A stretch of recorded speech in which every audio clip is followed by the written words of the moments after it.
Yeah, I'm just gonna start off by introducing to the people who don't know what Block Tales is. If you already know what Block Tales is, then just skip to the timestamp on speed. Block Tales is a multiplayer RPG turn-based combat game that is presented in the 2010 Roblox style, and it does an excellent job at doing so. The vibrant colors, simplistic character design. Not only is it inspired from the 2010 Roblox era, it's also really reminiscent of it. It pulls it off better than certain games. I, however, do not come from this era. I am a 2020 plebeian baby. Laugh at me. So Block Tales follows the story of this little goober being sent out by John Telemon Shedletsky, or at least a fictional depiction of him, to retrieve the 7 sword fights on the Heights swords after they save his life from these two fuckers. For those who don't know, Sword Fights on the Heights is this old Roblox game where you go around shanking people with swords that give you a variety of abilities. And throughout this little goober's journey, they might meet some friends and have a little trouble, but nah, they'd win, and eventually collect all the 7 Sword Fights on the Heights swords and save Builderman. Or so I had thought. Well, that was the direction that chapters 1 and 2 were following, but chapter 3 completely blew my mind, and it subverted my expectations. Initially, it starts off pretty goofy and lighthearted about what you'd expect from Block Tales. We find out that Red and Blue Noob and Noobador are pretty chill, finally find forgiveness from the chef that we may or may not have killed in a previous chapter, fought a turkey, and even fought Jason Voorhees from the Friday the 13th franchise. To get this little thing, the Ghostwalker, the sword that we're specifically advised to not touch under any circumstance.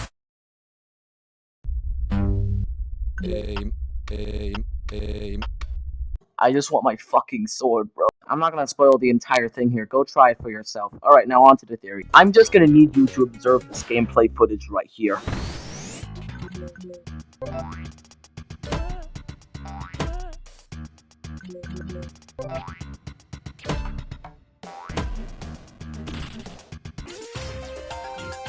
You notice anything weird? When I initially start the battle, it refers to me as you. This is especially weird because in battle, when I carry out an action, it refers to the player instead of me, or like you in this case. And this is far from just a one-off instance, it occurs throughout the entire game. You won! You earned this much XP and ticks. You found this. You lost the battle. What makes the last one especially weird is that in battle it specifically tells you that your username took mortal damage and your username collapsed. All the while throughout the storyline, the NPCs insist on calling you by your username. Now, what do I infer from these small details? Now, I don't think that this is just an error in the game. I think it's directly pointing out that we, the player, and it are two entirely different beings. And while we're still on the topic of dialogue, let's talk about NPCs. You know, those guys in the overworld that you've talked to at least once. Some NPCs will allow you to respond to their dialogue accordingly. This is important because it reveals crucial, or maybe just hints of this little goober's personality. Because let's be honest, we know nothing about them beyond their bloodshed and maybe, just maybe, enjoyment of third-degree vehicular manslaughter. They might be a little sarcastic, maybe they have a short fuse, or have slight vulnerabilities. This little theory of mine is further strengthened by the fact that in Chapter 3 it transitions from direct words over to dialogue prompts, almost as if we're directing them to say stuff instead of telling them what to specifically say. Strange, right? Hell, even when they do respond under our directory, we don't exactly see what they're saying. We can only interpret it based off of the responses of the NPCs they're talking to. Another thing that further strengthens my belief of this goober being independent entirely is that sometimes they even speak without our directory, they just speak by themselves. And you want to know what else also gives hints of their personality? The animations. And no, I'm not talking about the animation flavor. I'm talking about the animations in the cutscenes.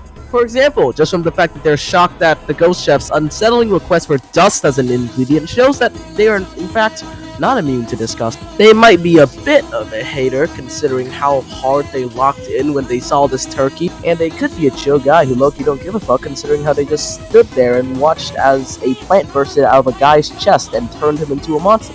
So in conclusion, this little goober isn't immune to the unusual or the disgusting based off of their shock at the Komodo dragon talking and the ghost chef asking for dust as an ingredient.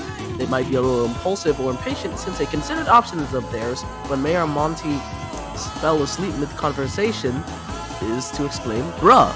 They might prefer a theatrical flair in all actions they carry out, considering how they dramatically raise all items they collect, at least in the overworld, in the air. They might have a dry or witty sense of humor based off of their response options to answering the cafe security guard or the helmet knight's question. And they might be of great intellect since they were able to answer this math question, or they could be highly observant since the same answer to that math question is on the ghost chef's chest.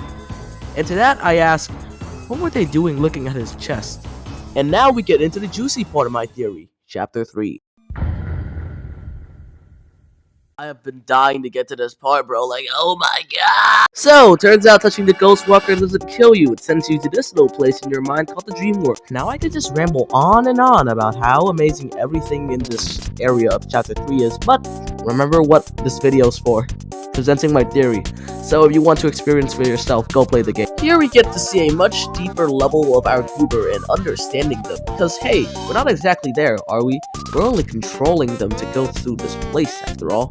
Enemies like Be Happy and Confidence Boulder likely symbolize this little goober killing off their happiness and their confidence. What I infer from this is that they have low confidence and they feel as if we are working against their will by forcing them to talk to every single NPC in the overworld, and that they're probably uncomfortable in social situations and just talking to strangers in general. As for killing off their happiness, it likely means that they aren't as thrilled about having the whole weight of the world on their shoulders as we do.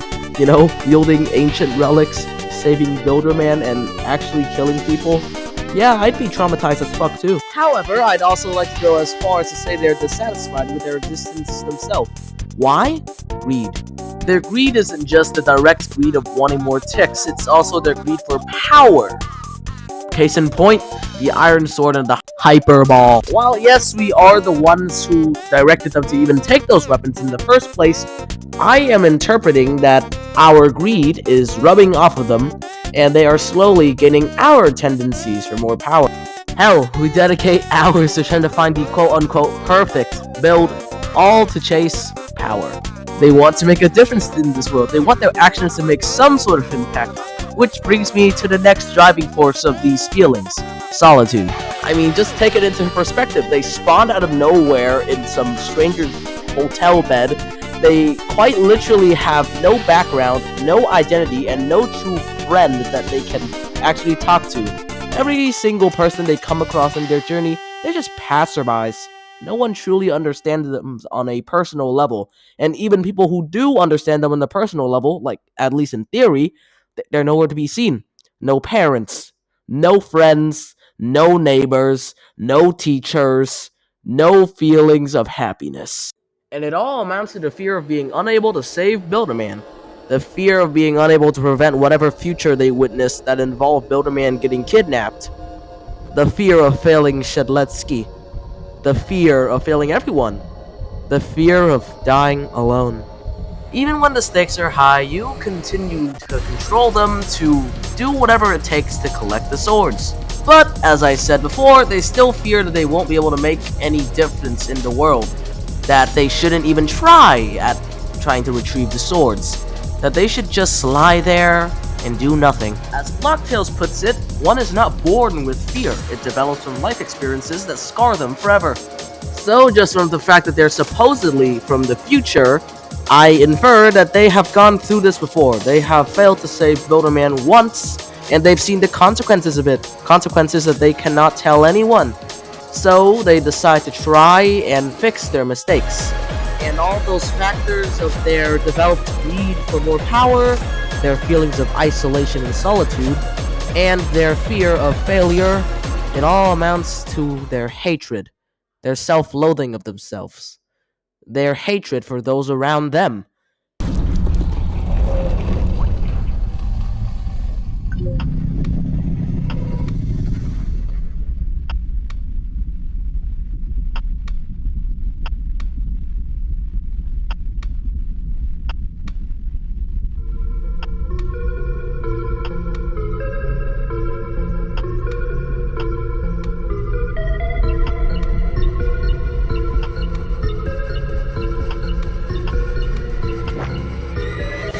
Ah yes, how could I forget about the one who stole the spotlight in this chapter? It's hatred. Following basically everything I mentioned previously about the representations of their greed, solitude, and fear, hatred most definitely represents their self-loathing and hatred towards others. Furthermore, hatred can also represent this little goober's hate towards you, the player. After all, who are they to trust you? You work against their will 24/7, forcing them into social situations they don't want to be in. You force them to mow down every single enemy in their way. Hell, they're barely given any breathing room to even express their own thoughts. All in the means to achieve the 7 sword fights on the hype swords that they are heavily tempted to keep. Just to put the nail in the coffin about my little theory, in the hatred fight, flavor text calls it your ghost potion and not your username's ghost potion. I just want to throw that in there. So, at last, after the Dreamworld fiasco, what do I conclude from this? You and this little goober are two entirely different beings of different motivations. This little goober is an individual from the future who came back from the past, trying to change a possibly terrible and dark outcome. They want to save Builderman, but along the way, you serve as the biggest obstacle. You go against their needs. You go against their everything, basically. And you even force them to develop terrible tendencies. They have no reason to trust you. Only after confronting their darkest thoughts head-on do they get over these tendencies that you have forced upon them. And another theory of mine is that sometime in the future, we will get an update where we have a heart-to-heart talk with this goober. And eventually we'll get to know and understand them, and they'll actually start cooperating and working with us without the feeling of hatred towards us. Thank you for sticking around and listening to me yap for 10 minutes straight. This is my first video of the type. I raw dogged this entire video without a clear script in mind, but with like a very, very vague idea of what I want to get out of my system. If anything in my theory is unclear, ask in the comments and I will answer it in the description. Thank you, and bye. Hand and dribble this kid. 12 cook left hand, I can make your next man. 36 inch chain till TNC, I don't play. Ice touching gums as my tennis bat breaks. I've been taking all the miles while they're jogging in place. Cool, bro, don't be sour, I've been squashing the grapes. Take another sip of pain, no card for lace. Got another up my sleeve past the gold cufflinks.